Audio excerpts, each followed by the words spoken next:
हामी उभिएको माटोको कसम, विश्वास गर्नुहोस् यो छोरी तपाईँकै हो। यदि शारीरिक सम्बन्ध राखेकै भरमा कोही कसैको पति हुने भए यो संसारमा धेरै लोग्ने मान्छे बेस्याका पति हुन्थे। सधैँ एउटा कमजोर र गरिब आइमै नै बोक्सी हुन्छे। किन? आबु खैरेनीदेखि सार्क पुरस्कारसम्म गरिमा पन्त।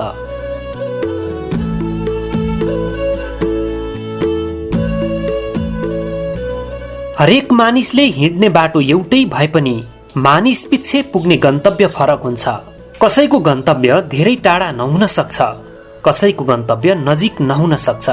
केही मानिसहरू नजिकैको गन्तव्यमा पनि चाँडो पुग्दैनन्, केही मानिसहरू दूरको गन्तव्यमा पुग्न पनि धेरै समय लगाउँदैनन्। यसो हुनुको पछाडि कारणहरू सिर्जना गर्ने धेरै प्रकारका कारक तत्त्वहरू हुन्छन्। जस्तो कि मानिसले यात्राको सुरुवात कसरी गर्छ, यात्रा थाल्नु अघि यात्राको तयारी कस्तो छ, यात्राका लागि चाहिने आवश्यक खजनाहरूको व्यवस्था कस्तो छ, र सबैभन्दा ठूलो कुरा चाहिँ यात्रामा निस्केको यात्रीलाई त्यो यात्रा गर्न कतिको जाँगर चलिरहेको छ आदि।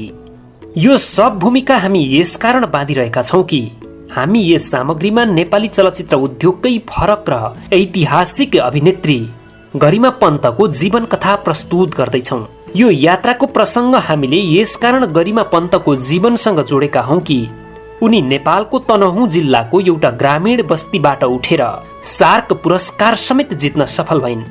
पहिलो पल्ट अन्तर्राष्ट्रिय पुरस्कार दिलाएर नेपाली कला जगतलाई निकै अग्लो बनाउन सफल भइन्। हामीलाई हाम्रा थुप्रै दर्शकहरूको आग्रह छ कि हामीले गरिमा पन्तको जीवन कथा प्रस्तुत गरौं, त्यसैले हामीले यो सामग्री तयार पारेका छौं। दर्शकवृन्द, यो भिडियोलाई अन्तिमसम्म हेरेर अनिवार्य प्रतिक्रिया दिनुहोला। तपाईहरूलाई गरिमा पन्तले अभिनय गरेका चलचित्रहरू मध्येमा सबैभन्दा मनपर्ने चलचित्र कुन हो त्यो पनि तल कमेन्ट बक्समा उल्लेख गरिदिनुहोला। के गरिमा मरिहाले भने पनि त साथी चाहिँ नजानु। यी बुढा पनि के चाहिँदो नचाहिँदो बोलिरहनु पर्यो होला भने होइन, यति चाँडै को मर्छ र? नेपालको सन्दर्भमा तनहुँ जिल्ला त्यसै पनि ऐतिहासिक छ। तनहुँ जिल्ला नेपाली भाषालाई एकीकरण गर्ने सूत्र तयार भएको जिल्ला हो। यो पंक्ति लेखिरहेको मितिले ठ्याक्कै 208 वर्ष पहिला नेपाली भाषाका आदिकवि भानुभक्त आचार्यको जन्म पनि तनहुँमै भएको थियो। त्यसैले नेपाली भाषा, साहित्य र कलाका लागि तनहुँ जिल्ला ऐतिहासिक जिल्ला हो। गरिमा पन्तको जन्म विक्रम सम्वत 2045 साल असोज 3 गते सोमबार तनहुँ जिल्लाको तत्कालीन आबु खैरेनी गाविस वडा नम्बर 2 पन्त बस्तीमा भएको हो। उनका बुबाको नाम इन्द्रबहादुर पन्त र आमाको नाम माया पन्त हो। उनी परिवारकी कान्छी छोरी हुन्। गरिमा पन्तका एकजना दाजु र एकजना दिदी छन्। उनको वास्तविक नाम गरिमा पन्त नभएर कमला पन्त हो। उनले यो ग्लामर क्षेत्रमा आफूलाई गरिमा पन्तका नामले चिनाएकी हुन्। गरिमा पन्त सानैदेखि शान्त स्वभावकी थिइन्। उनी खासै छटाई फटाई र चकचक गर्दिनथिन्। उनीहरूको घर तनहुँ जिल्लामा पृथ्वी राजमार्ग छेउमै थियो। त्यसो हुँदा गाउँ नै भए पनि त्यहाँ सहरका थुप्रै सुविधाहरू थिए। नेपालका साह्रै धेरै ग्रामीण क्षेत्रमा अझै पनि केटाकेटीहरूले टेलिभिजन हेर्न पाएका छैनन्। तर उनको घरमा भने उनले जान्दादेखि नै सादा टेलिभिजन थियो। त्यति बेला हरेक शनिबार दिउँसो नेपाल टेलिभिजनबाट चलचित्र प्रसारण हुन्थ्यो। केटाकेटी हुँदा नै पनि हरेक शनिबार उनको चलचित्र हेर्ने रुटिन हुन्थ्यो। शनिबार जसरी पनि चलचित्र हेर्थिन्। चलचित्र हेर्दा हेर्दै उनलाई चलचित्रका नायिकाहरूको नृत्यले आकर्षण गर्न थाल्यो। उनी शनिबार चलचित्र हेरेर भोलिपल्ट आफ्ना साथीहरूलाई चलचित्रको कथा सुनाउँदा चलचित्रमा कलाकारहरूले जसरी अभिनय गरेका छन् त्यसरी नै अभिनय गरी गरी सुनाउँथिन्। उनका साथीहरू उनको प्रशंसा गर्थे। उनलाई पनि हिरोइन जस्तै भएको महसुस हुन्थ्यो। उनी सानोमा चिटिक्कै परेकी राम्री गुडिया जस्तै थिइन्।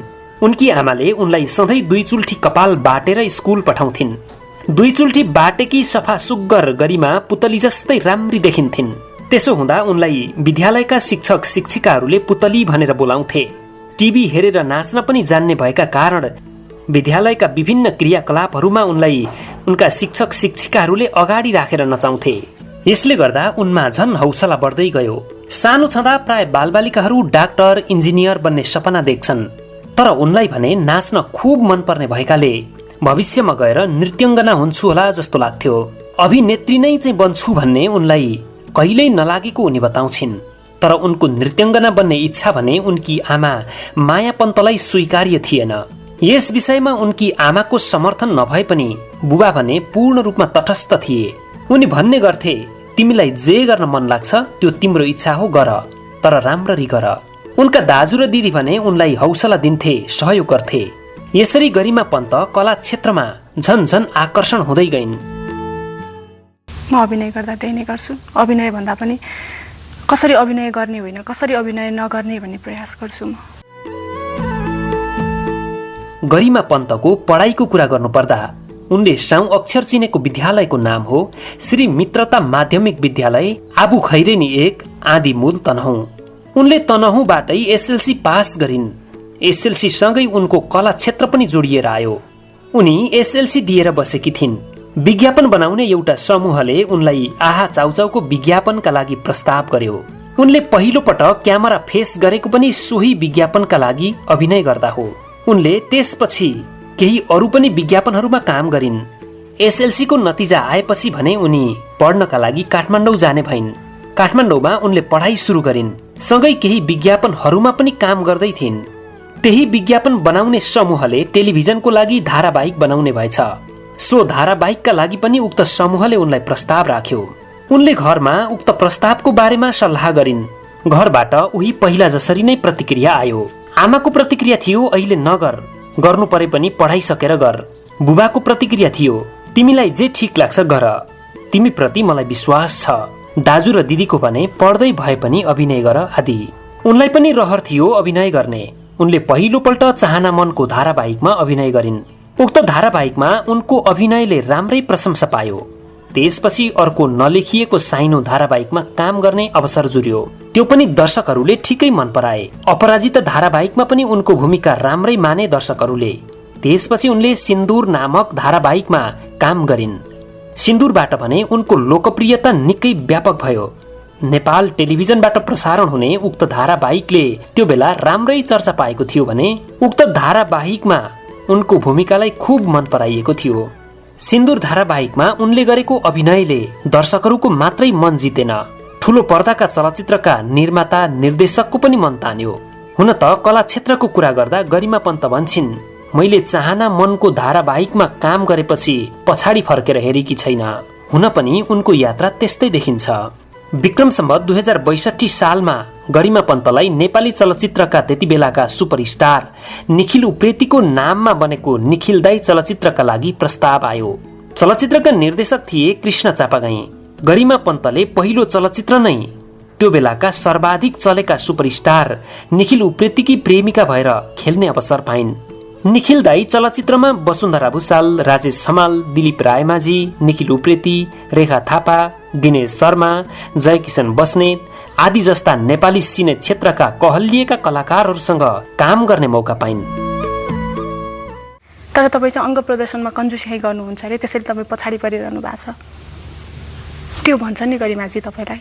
जसले पनि मलाई प्राय 10 जनाले सोध्नु भयो भने 9 जनाले मलाई यो क्वेसन गर्नुहुन्छ। चलचित्र निखिल दाई विक्रम सम्वत 2063 साल भदौ 7 गते हलहरूमा लाग्यो।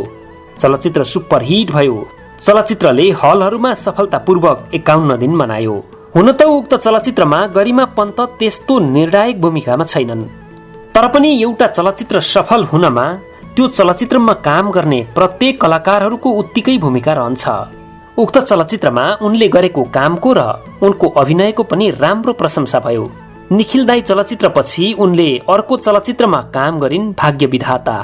चलचित्रमा उनले राजेश हमाल, सञ्चिता लुइटेल, निखिल उप्रेती, सज्जा मैनाली, अमृतजङ बस्नेत, दिनेश शर्मा आदि अग्रज कलाकारहरूसँग काम गर्ने अवसर पाइन्। यस चलचित्रमा उनको भूमिका त लामो छैन, तर पनि उनको कामको राम्रो प्रशंसा भयो। औसतमा चलचित्र राम्रै चल्यो। त्यसपछि उनले अर्को चलचित्र पाइन्, जीवन मृत्यु। उक्त चलचित्रमा उनले मुख्य भूमिकामा काम गर्न पाइन्। चलचित्र औसतमा राम्रै चल्यो। यसरी गरिमा पन्त नेपाली चलचित्र उद्योगमा स्थापित हुँदै गइन्। चलचित्र उद्योगमै सोझी र इमान्दार नायिकाको छवि बनाउँदै आएकी उनले चलचित्रमा उच्छृङ्खलता प्रदर्शनलाई बिल्कुलै महत्त्व दिनन्। चलचित्रका केही आधुनिक समीक्षकहरूको उनीप्रति आलोचना पनि थियो। उनले प्रशस्तै अङ्ग प्रदर्शन नगरेका कारण उनी धेरै नायिका भन्दा पछाडि परेकी हुन्। उनलाई उनीभन्दा धेरै पछि आएका नायिकाहरूले छोडिसके। तर नायिका गरिमा पन्त भने यस कुरालाई बिल्कुलै मान्दिनन्। त्यो बेलाका पत्रकारहरूले उनलाई दैनिक सोध्ने प्रश्न पनि यही थियो कि किन अङ्ग प्रदर्शन नगरेको। उनी भन्थिन् चलचित्र कति हिट भयो त्यो व्यावसायिक पाटो हो, तर चलचित्रको सफलता त्यसमा मात्रै सीमित हुँदैन। विश्वमा यस्ता चलचित्रहरू पनि बनेका छन् जसको व्यवसाय शून्य छ तर ठुल्ठुला पुरस्कारहरू जितेका छन् र वर्षौंसम्म तिनको चर्चा भइरहेको छ। चलचित्र सामूहिक काम हो। सफल हुँदा एकजना मात्रै सफल हुने र असफल हुँदा एकजना मात्रै असफल हुने हुँदैन। चलचित्र कतिको ओजनदार बन्यो त्यो पनि चलचित्रको सफलता हो। उनको थप भनाइ छ, म एक समयमा एउटा मात्रै चलचित्रमा काम गर्छु, एकैपटक 2-3 वटा चलचित्रमा काम गर्दिन। त्यसो हुँदा मेरा धेरै चलचित्रहरू नहुनु स्वाभाविक हो। तर मैले अभिनय गरेका चलचित्रहरू नचलेका भए त मैले काम नै नपाउनु पर्ने हो नि। मैले काम त पाइरहेकी छु। वास्तवमा त्यस्तै पनि देखियो। उनले अभिनय गरेका चलचित्रहरूले ठुल्ठुला व्यावसायिक सफलता हात नपारे पनि चलचित्रको कथादेखि लिएर अन्य विविध कुरामा निकै राम्रो गुणस्तर पाइन्छ। अब भने प्रश्न उठ्छ, खासमा चलचित्रको सफलता केलाई मान्ने? नेपालमा आजसम्म चलचित्रले कतिको व्यापार गर्यो त्यसलाई मात्रै सफलता मान्ने परम्परा छ। के चलचित्रको सफलता त्यति मात्रै हो त? ठुलो मान्छे राम्रो हुन्छ त्यसमा कुनै ग्यारेन्टी छैन कि ठुलो मान्छे चाहिँ त्यो असलै हुन्छ भन्ने कुरा त्यो ग्यारेन्टी छैन। तर असल मान्छे नै ठुलो हो, त्यसमा कुनै दुई मत छैन जस्तो लाग्छ मलाई। पद्मकन्या क्याम्पसबाट ग्रामीण विकासमा स्नातकोत्तर गरेकी गरिमा पन्त सधैँ कुनै न कुनै सन्देश भएका चलचित्रमा काम गर्न चाहन्छन्। विक्रम सम्वत 2068-69 सालको कुरा हो। उनी यसरी चलचित्रमा काम गरिरहेका बेला यादव कुमार भट्टराईले कृष्ण धरावासीको झोला कथामा चलचित्र निर्देशन गर्ने भए। यादव कुमार भट्टराईलाई उक्त कथामा जयकला पात्रको लागि एकजना जीवन्त अभिनय गर्ने कलाकार चाहिएको थियो। यादव कुमार भट्टराईले गरिमा पन्तलाई उक्त भूमिकाको लागि प्रस्ताव राखे। गरिमा पन्त आफै पनि साहित्य प्रेमी कलाकार हुन्। उनी आफै पनि कविता कथाहरू लेख्छिन्। त्यसो हुँदा उनी राम्रा राम्रा पुस्तकहरू खोजी खोजी पढ्थिन्। उनले त्यो बेलासम्ममा झोला कथा पढिसकेकी थिइन्। कथा अनुसार अभिनयमा केही कुरा कसरी देखाउने भन्ने उनलाई पनि जिज्ञासा थियो। त्यसबारेमा यादव कुमार भट्टराईसँग लामो छलफलपछि उनले उक्त भूमिकामा काम गर्ने भइन्। कथालाई पात्रमा रूपान्तरण गरेर जीवन्त बनाउन सजिलो थिएन। झोला चलचित्र औसतमा बनिरहेका चलचित्रहरू जस्तो पनि थिएन। 150 वर्ष अगाडि नेपाली समाजमा चलेको परम्परालाई चलचित्रमा जीवन्त बनाउनु थियो। उनीहरूले सुटिङ हुनु पूर्व निकै दिन सुटिङ गर्ने ठाउँमा गएर त्यहाँको रहन सहनमा भिज्ने कोसिस गरे। सुटिङ नहुँदा पनि सोही पात्रका नामले बोलाउने, हात खुट्टा नधुने, जुत्ता चप्पल बिल्कुलै नलगाउने, अरू बेला पनि सोही सेटमा चाहिने कपडाहरू मात्रै लगाउने, त्यहाँका मानिसहरू सँगसँगै सबै काम गर्ने, लवाई खवाई हिँडाई सबै सुटिङ अवधिभर बिल्कुलै सोही परिस्थितिको बनाए। त्यो माहौल बनाउन निर्देशक यादव कुमार भट्टराईको साह्रै ठुलो योगदान छ। सबैभन्दा गाह्रो काम एउटा दृश्यको सुटिङ गर्न भएको थियो। उक्त चलचित्र माघ महिनामा सुटिङ भइरहेको थियो। बिहान उज्यालो नभई सुटिङ गर्नुपर्ने थियो। उनले गर्नुपर्ने भूमिका भने चिताबाट हाम फालेर पानीमा पसेर भाग्नुपर्ने थियो। माघ महिनामा पहाडी नदीको पानीमा 5 पटकसम्म त्यसरी बिना कपडा हाम फाल्नु चान्चुने कुरा थिएन। गरिमा भन्छिन्, मैले त्यति बेलासम्म थुप्रै चलचित्रहरूमा काम गरिसकेकी थिएँ, तर यादव कुमार भट्टराईको निर्देशनमा उक्त चलचित्रमा काम गर्नु मेरो लागि विश्वविद्यालयमा लामो समयको अध्ययनपछि कुनै डिग्री लिनुभन्दा कम थिएन। त्यस्तो लसाक फिल्म फेस्टिभलबाट यसरी उत्कृष्ट भएर हाम्रो झोलाबाट यसरी पाइयो है भनेर भन्दाखेरि म त एकदिन छक्क परेँ। तर पनि त्यो खुसी कसरी एक्सप्रेस गर्ने हो भन्ने कुरा नै मलाई आएन। म त्यतिसम्म खुसी भएँ। झोला चलचित्र विक्रम सम्वत 2070 साल माघ 24 गते हलहरूमा लाग्यो। चलचित्र सुपर डुपर चल्यो। झोला चलचित्रले भने निर्माताहरूको झोला राम्ररी भरिदियो। देश विदेशसम्म झोलाको चर्चा व्यापक भयो। गरिमा पन्तको प्रशंसा नै प्रशंसा भयो। उनले गरेको कामको चौतर्फी तारिफ मात्रै भएन, उनले नेपाली चलचित्र उद्योगको राष्ट्रिय पुरस्कार हात पारिन्।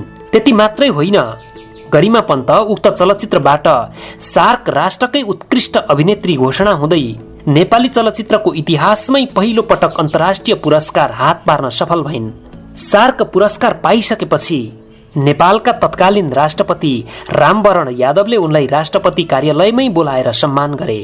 झोला चलचित्र पछि पनि उनले निकैवटा चलचित्रमा काम गरिन्, तर उनका अन्य चलचित्रले राम्रो व्यापार गर्न सकेनन्। त्यसपछि आएका उनका चलचित्रमा ठुली, रङ बैजनी, तीन घुम्ती, स्काउट आदि हुन्। स्काउट चलचित्र उनको हालसम्मकै सबैभन्दा अन्तिममा सुटिङ भएको चलचित्र हो। गरिमा पन्तले यसरी नेपाली चलचित्र उद्योगका झण्डै 2 दर्जन चलचित्रमा आफ्नो नाम लेखाएकी छिन्। उनको सानैदेखि अर्को पनि एउटा सपना थियो, कुनै दिन व्यवसायमा पनि हात हाल्छु भन्ने, तर कहिले र कसरी भन्ने उनलाई जानकारी थिएन। उनी चलचित्रहरूमा काम गरिरहेकै बेला पनि अन्तर्वार्ताहरूमा भन्ने गर्थिन्, के को व्यवसाय गर्छु, कहिलेबाट र कहाँ गर्छु भन्ने चाहिँ टुङ्गो लागेको छैन, तर मलाई रहर छ, व्यवसाय चाहिँ गर्छु। उनी विक्रम सम्वत 2073 सालदेखि भने बिस्तारै नेपाली चलचित्र उद्योगबाट टाढिँदै गइन्। त्यति बेलासम्ममा उनी बेल्जियममा बसेर व्यवसाय गरिरहेका हरिश शर्मा थपलियासँग माया जालमा परिसकेकी थिइन्। थपलियाले त्यो भन्दा पहिला नै चाइनिज युवतीसँग विवाह गरेका थिए। कतिपय जानकारहरूको भनाइ छ थपलियाको गरिमासँग माया बसेपछि चाइनिज युवतीसँग पारपाचुके भएको हो, तर कतिपय अरू जानकारहरू भने उनीहरूको माया बस्नु पूर्व नै पारपाचुके भइसकेको थियो भन्छन्। यो बारेमा उनीहरू आफैले भने कतै पनि मुख खोलेका छैनन्। यस बारेमा जानकार हुँ भन्नेहरूले भनेको कुरा कतिको सत्य हो त्यो आफ्नै ठाउँमा छ, तर गरिमा पन्तले भने विक्रम सम्वत 2074 सालमा उनै हरि शर्मा थपलियासँग अदालती विवाह गरिन्।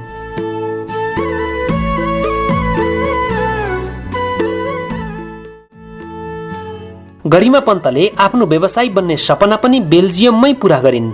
उनले त्यहाँ गरी सुशी नामक रेस्टुरेन्ट सञ्चालन गरिरहेकी छिन्। अब भने उनले उक्त रेस्टुरेन्ट सञ्चालन गर्न थालेको पनि झण्डै आधा दशक हुन लागिसकेको छ। गरिमा पन्त बेल्जियम गएर आफ्ना प्रेमीसँग विवाह गरिसकेपछि निकै बोल्ड भएको तर्क आम नेपाली दर्शक र उनका फ्यानहरूको छ। त्यसलाई पुष्टि गर्न उनले सामाजिक सञ्जालमा विभिन्न तस्बिरहरू पनि राख्ने गरेकी छिन्। उनलाई आलोचना गर्नेहरूले ग्लामर देखाउने बेलामा शरीरका सबै अङ्ग छोपिन्, अब ग्लामर क्षेत्रबाट टाढा भएपछि ग्लामर बनेर के गर्नु भन्ने गरेका छन्। तर यसको उत्तर पनि उनले विवाह गर्नुभन्दा पनि धेरै पहिला युरोपमा जिन्स लगाएर समुद्रको बीच घुम्न जाँदाको अनुभव सुनाएर दिइसकेकी छिन्। गरिमा पन्तले आफ्नो विवाहका लागि साँचेर राखेको पैसा सामाजिक काममा खर्च गरेकी छिन्।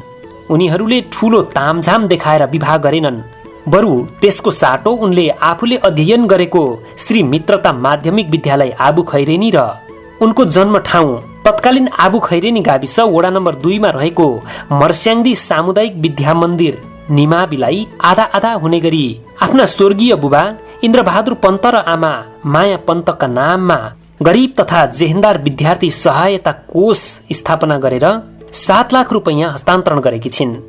जीवनमा सबैभन्दा महत्वपूर्ण 3 कुरा के हुन् भनेर प्रश्न गर्दा पहिलो इमान्दारिता, दोस्रो धीरता र तेस्रो आफूलाई विश्वास गर्नु र आफ्नो कामलाई विश्वास गर्नु हो भन्छन्। चलचित्रमा काम गर्दा प्राय उनी ती चलचित्रहरू छनौट गर्छिन् जसले समाजलाई केही राम्रो सन्देश दिएको होस्। नेपाली कला जगतमा मिथिला शर्मा, गौरी मल्ल र राजेश हमाल खूब मनपर्ने गरिमा पन्तले अभिनय गरेका मुख्य चलचित्रहरूमा सुन्दर मेरो नाम, पराई, सासु नन्द भाउजू, मनले मनलाई छुन्छ, ठुली, सासु ससुरा, फूल, प्रीतिको फूल, भइहाल्छ नि, जीवन मृत्यु लगायतका 2 दर्जन चलचित्र छन्।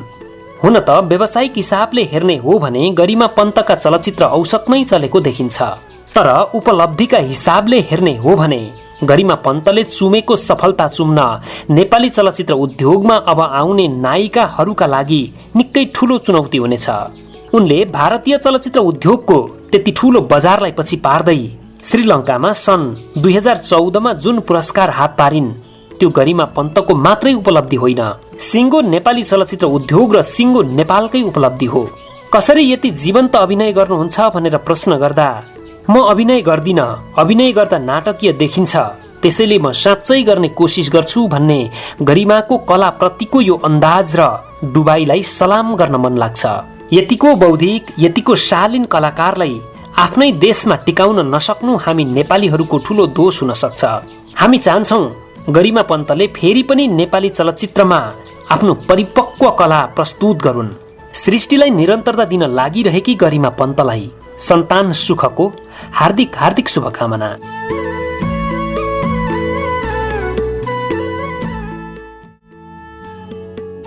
दर्शकवृन्द, हामीलाई तपाईहरूले गरिमा पन्तको जीवन कथा प्रस्तुत गर्न आग्रह गर्नुभएको थियो। त्यसैले पनि हामीले गरिमा पन्तको साङ्गो पाङ्गो जीवन कथालाई खोजेर यहाँ प्रस्तुत गरेका छौँ। यो भिडियो हेरिसकेपछि तपाईहरूलाई कस्तो लाग्यो? तपाईहरूलाई गरिमा पन्तको अभिनय कस्तो लाग्छ? यदि तपाईहरूलाई गरिमा पन्तको अभिनय मनपर्छ भने यो भिडियोलाई अनिवार्य लाइक, कमेन्ट र सेयर गरिदिनुहोला। तपाईहरूलाई गरिमा पन्तले अभिनय गरेका चलचित्रहरू मध्येमा सबैभन्दा मनपर्ने चलचित्र कुन हो त्यो पनि तल कमेन्ट बक्समा उल्लेख गरिदिनुहोला। दर्शकवृन्द, तपाईहरूलाई हामी अर्को पनि जानकारी गराउँछौँ। हाम्रो अर्को पनि युट्युब च्यानल छ, फलैचा इन्फोटेनमेन्ट। त्यसको लिङ्क हामीले तल डिस्क्रिप्सन बक्समा राखेका छौँ। त्यो लिङ्कमा गएर तपाईहरूले त्यहाँ रहेका मनोरञ्जनात्मक भिडियोहरू हेरेर मनोरञ्जन लिन सक्नुहुनेछ। यो भिडियोलाई अन्तिमसम्म हेरिदिनु भएकोमा तपाईहरूलाई धेरै धेरै धन्यवाद। हवस् त, नमस्कार।